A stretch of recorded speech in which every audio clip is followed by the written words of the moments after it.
चला तर मित्रमंडळींनो, तुम्हाला पण विचार पडला असेल की इतका छान नाश्ता कशापासून बनवलेला आहे. तर हा आपण बनवलेला आहे कणकेपासून. बिलकुल गव्हाच्या कणकेपासून आपण हा बनवलेला आहे. एकदम पौष्टिक असा नाश्ता आहे. कसा बनवायचा आहे चला रेसिपी चालू करूया. त्याआधी तुमचं स्वागत आहे माझ्या इंडियन किचन चेस्का कुकिंग चॅनलमध्ये. सगळ्यात अगोदर आपण कणिक मळून घेऊया. त्यासाठी इथे गव्हाचं पीठ घेतलेलं आहे मी 1 वाटी. तुम्ही कमी जास्त करू शकता. आता त्यामध्ये आपण टाकलेलं आहे मीठ चवीनुसार. सोबतच इथे 1 चम्मच टाकलेला आहे मी ओवा. आता आपल्याला टाकायचं आहे यामध्ये सांबार. बिलकुल हा वाळलेला सांबार टाकायचा आहे आपल्याला. ओला नाही यूज करायचा आहे. जो आपण वाळवून ठेवतो तो सांबार घ्यायचा आहे. आता यामध्ये 2 चम्मच बारीक रवा टाकायचा आहे. सर्व असं टाकून झालं की यामध्ये 2 चम्मच तेल टाकून घेऊया. तुम्ही तूप सुद्धा टाकू शकता. आता छान असं मिक्स करून घ्यायचं. हाताने असं गोळे होईल असे बघा छान असं मिक्स करायचं. आता यामध्ये थोडं थोडं पाणी टाकून आपल्याला उंडा बनवून घ्यायचा.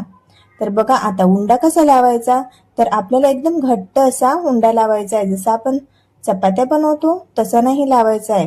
आता यामध्ये सुजी आहे, रवा आहे, तर हा एकदम क्रिस्पी बनतो नाश्ता.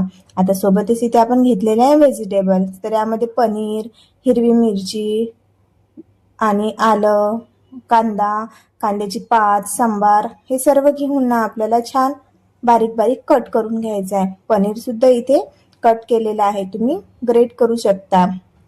तर आता पॅनमध्ये 2 चम्मच ऑइल टाकायचं आहे. आपण हे फक्त 3 चम्मच ऑइलमध्ये बनवणार आहे नाश्ता. तर आता छान तेल गरम झालं की यामध्ये 1 चम्मच जिरा आणि 1 चम्मच राई टाकायची. दोन्ही पण छान तडतडले तर त्यामध्ये हिरवी मिरची टाकून घ्यायची. हिरवी मिरची पण छान अशी भाजून घ्यायची. नंतर त्यामध्ये कांदा टाकून घ्यायचा. कांदा पण परतून घेतला. थोडासा ब्राऊन कलर आला असं वाटलं की बाकीचे व्हेजिटेबल्स यामध्ये टाकून घ्यायचे. तुम्ही आवडीनुसार आणखी कोणते व्हेजिटेबल्स वापरू शकता, जसे की गाजर, आलू वगैरे वगैरे तुम्हाला आवडेल त्या भाज्या तुम्ही यामध्ये टाकू शकता. थोडं मीठ घालून घ्यायचं आणि बेसिक मसाले टाकायचे. थोडी हळद, धने पावडर, इथे मसाला वापरलेला आहे गरम मसाला. गरम मसाला तुम्ही स्किप सुद्धा करू शकता जर आवश्यकतेनुसार नसेल चालत तर. लाल मिर्च पावडर टाकलेला आहे. सोबतच इथे 1 वाटी आलू टाकलेला आहे उकडलेला. त्याला बारीक छान किस करून घेतलेला आहे आणि तो यामध्ये ऍड केला. आता सर्व छान असं मिक्स करून घ्यायचं. बघू शकता किती छान असं आपलं मिश्रण रेडी झालेलं आहे. आता यामध्ये 1 वाटी कोथिंबीर टाकायचा. छान असं आरतून परतून घ्यायचं. नंतर याला मिश्रणाला थंड करून घ्यायचं. पूर्ण थंड झालं की नंतरच आपण याचे बॉल्स बनवणार आहे. तर बघा आता इथे पीठ सुद्धा छान असं सॉफ्ट झालेलं आहे. एकदा त्याला मळून घेऊया. आता यामधली छोटी गोळी घ्यायची. आपण जेवढी चपातीला बनवतो तेवढी नाही घ्यायची, फुलक्यासाठी घेतो तेवढी घ्यायची. आता याला छान असं लाटून घ्यायचं. थोडासा कोरडं पीठ लावायचं आणि याला लाटून घ्यायचं. एकदम पुरी जेवढी आपण लाटतो ना तेवढी लाटून घ्यायची. आता यावर थोडासा हिरवा कोथिंबीर टाकायचा. नंतर पांढरे तीळ टाकायचे.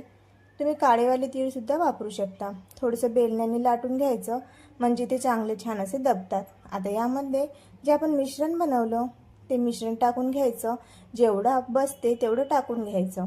आता असं हाताने याला जसं आपण पुरणपोळीला पराठ्याला जसं बनवतो ना तसा उंडा बनवून घ्यायचा आणि असं थोडंसं अलगद हाताने दाबून घ्यायचा. बघू शकता किती छान असं दिसत आहे.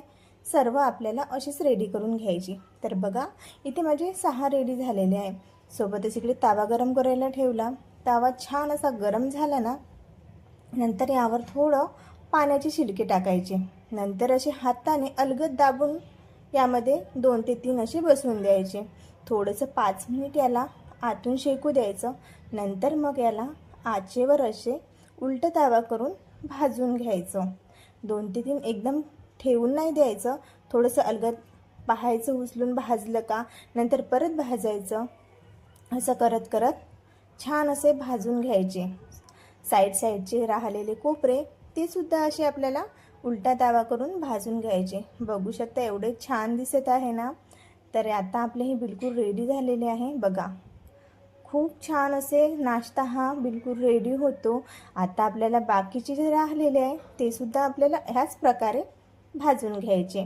तर आहे ना कमी तेलामधला नाश्ता. फक्त 2 चम्मच तेल इथे वापरलेलं होतं आपण आता वर 1 चम्मच आपण वापरणार आहे, तिथे फक्त वरून मी थोडं लावून घेतलं. तुम्हाला जर नसेल पटत तर ते तुम्ही स्किप करू शकता.